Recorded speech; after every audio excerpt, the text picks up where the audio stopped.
Hi, this is Akash and welcome to Akashri Concepts. Today I am going to discuss about basics of vibration, types of vibration and the concept of resonance. So vibration is a mechanical phenomena where the mechanical systems or any physical bodies oscillates around an equilibrium point. Now this vibration could be a free vibration where we don't provide any force or where the force is absent, and the motion starts with some initial displacement or velocity, and if there is a damping in the system, that motion will cease, will stop eventually, and if that system is undamped, that means no dissipation, then that motion will continue. So this undamped case is a theoretical one, is we don't see this case in the real world. The second type of vibration is the force vibration, where vibration occurs due to external excitation. As you can see in this equation represents the motion of the equation of motion for a vibrating body. Here the vibrating body is a single degree of freedom, where the mass is represented by m, stiffness and damping are represented by k and c respectively.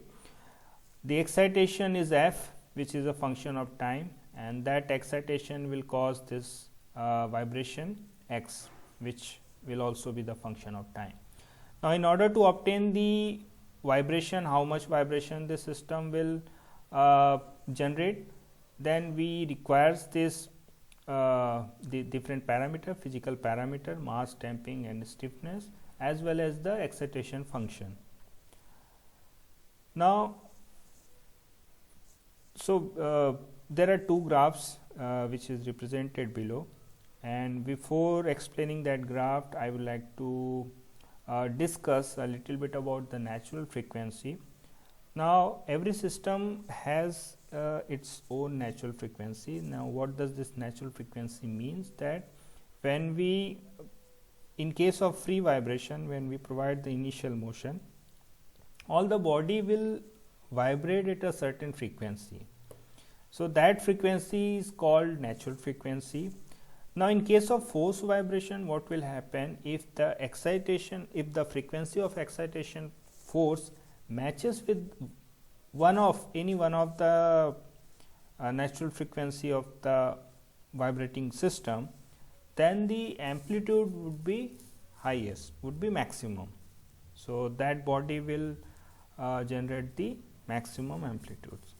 So that's why this natural frequency is a very important parameter that need to be considered while designing the system or while maintaining the system also. Even if some system is designed and that is generating a large vibration, then the resonance could be one of the cause. There could be different causes of high vibration, but resonance is also one of the most common cause. Now this graph is between the amplitude and frequency ratio. Here the frequency ratio means the ratio between the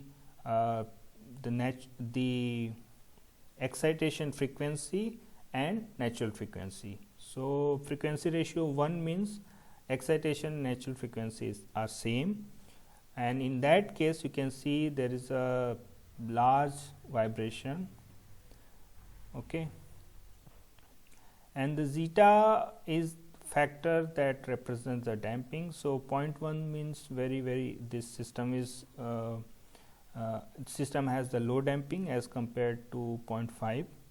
So when there is a very low amount of damping in the system, that system will generate large vibration during resonance, and if there are sufficient damping even at the resonance, there won't be any vibration.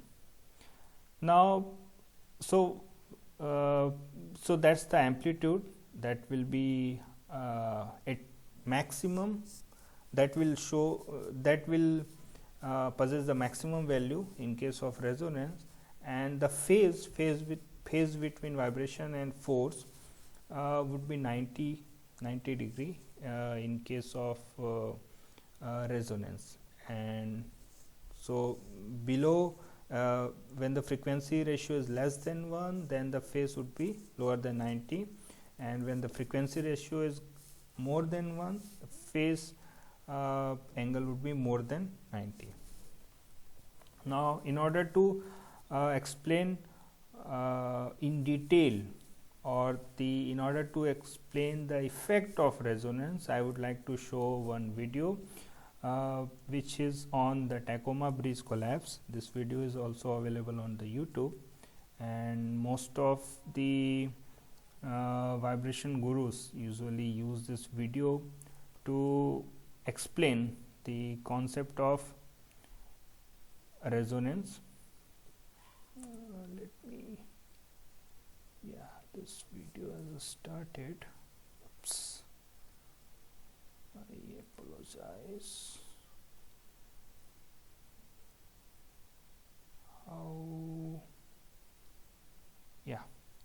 So this bridge was basically I think constructed on July 1940 and failed on November, maybe after some few months, 4 to 5 months. As you can see in this image, that there is an airflow.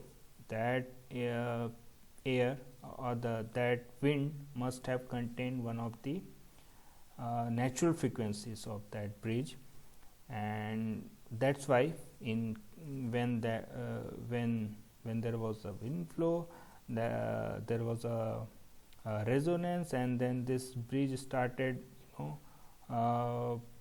started vibrating at a large amplitude.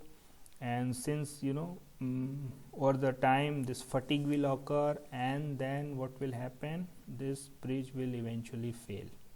Okay.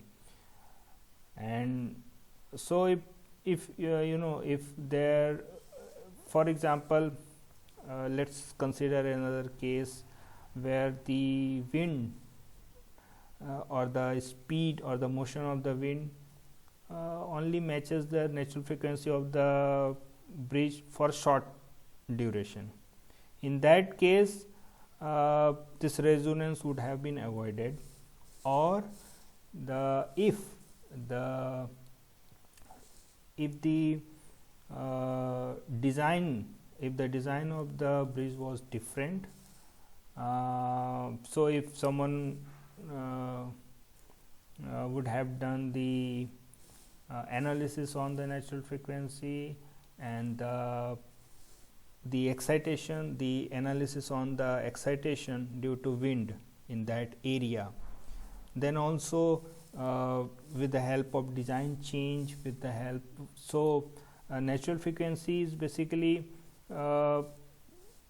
contains two parameter, mainly the stiffness and the mass.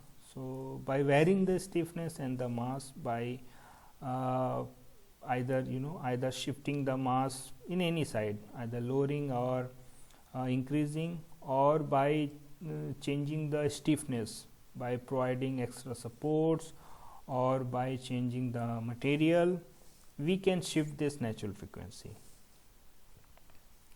So this is the one of the most referred case to understand the concept of resonance. So with this, I would like to conclude this short video. Thank you.